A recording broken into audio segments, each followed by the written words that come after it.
let's talk about who the victims are in this situation. If you look at this, the only people that truly was hurt in this situation and it cried real tears, because the tears she ended up crying, I don't believe. I strictly thought that was manipulating tears that she did at the end, but it was the men.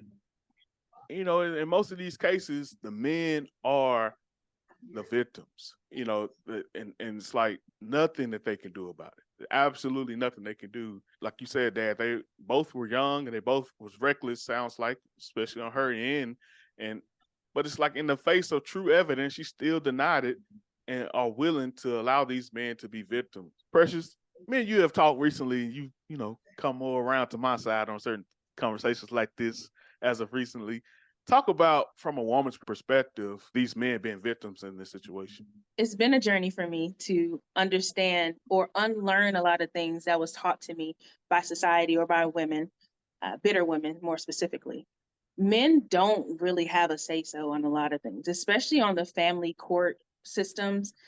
You guys get done wrong often, all the time, for the most part. If you are wanting to have the children, even if the mother is unfit, the judge is still going to provide the child to the unfit mother who might be doing more damage than a man ever could, and still have to pay child support. So it's not only are you not being able to raise your child, raise your blood, and have that influence, you're also having to shell out money. So it's like, I don't know, you're like paying a babysitter. It's a transaction. It's not a loving, caring relationship.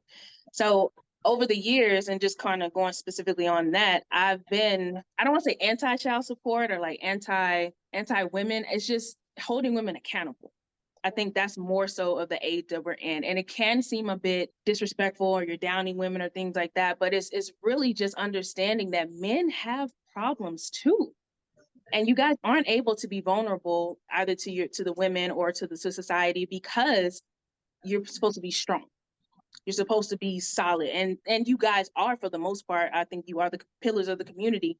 But at the same time, y'all have emotions. Y'all have bad days, but you don't have that ability to be weak and vulnerable. And unfortunately, some women will use children as plots or as ammunition. So just to see that not only Kirk had an unstable home, like his family friend took him in and adopted him. So his mother wasn't even there. She was in and out of his life, number one. Number two, he had no idea who he was. He had no idea what his background was, how he reflected or who he reflected. It's just not right. I have so many things I want to say and I feel like I'm rambling, so I apologize. Precious, It's you're just, spot on. Keep going.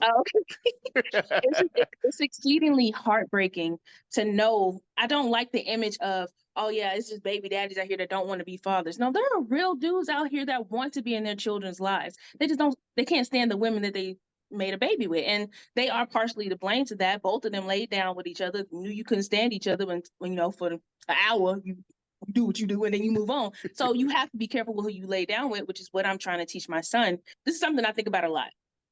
We are individuals, right?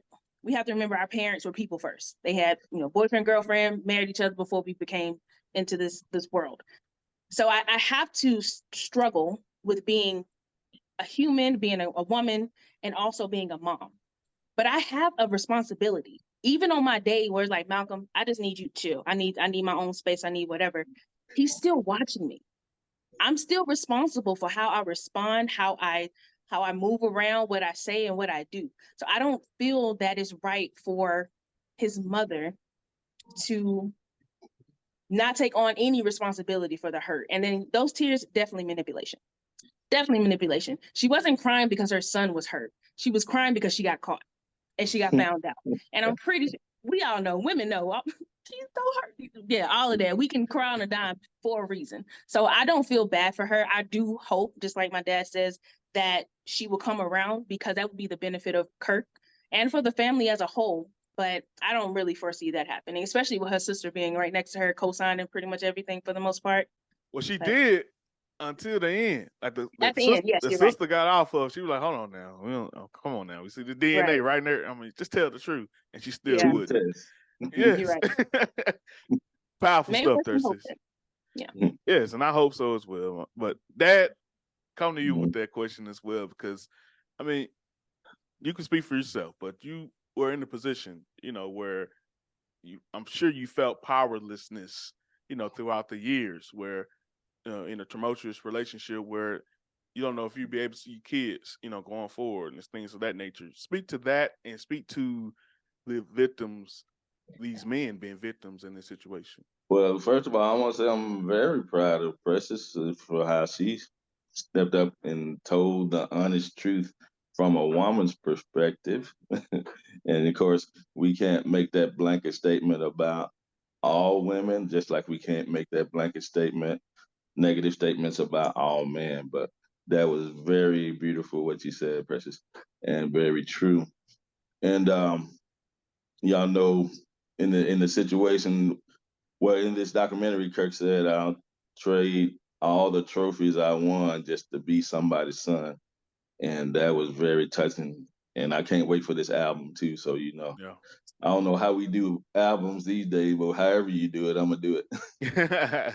Because, this Father's Day, and it's so refreshing to see somebody step up to be a father, even after 53 years. And y'all know I was pretty much trying to be there for y'all from the delivery room all the way until now. And I think my father, who recently went to glory, told me how proud he was, called me his hero because he knew the adverse situation that I hung in there with for y'all. Mostly for y'all. And so it's rough, but it's worth it. And I think kids, I always prayed that y'all would see the light, before long, and y'all did.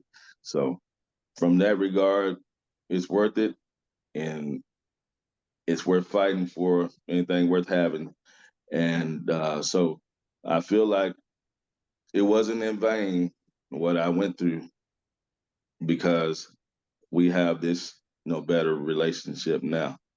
I wish it could have been better back then, but you can't do anything with the past except learn from it and grow from it. So I feel like we all have.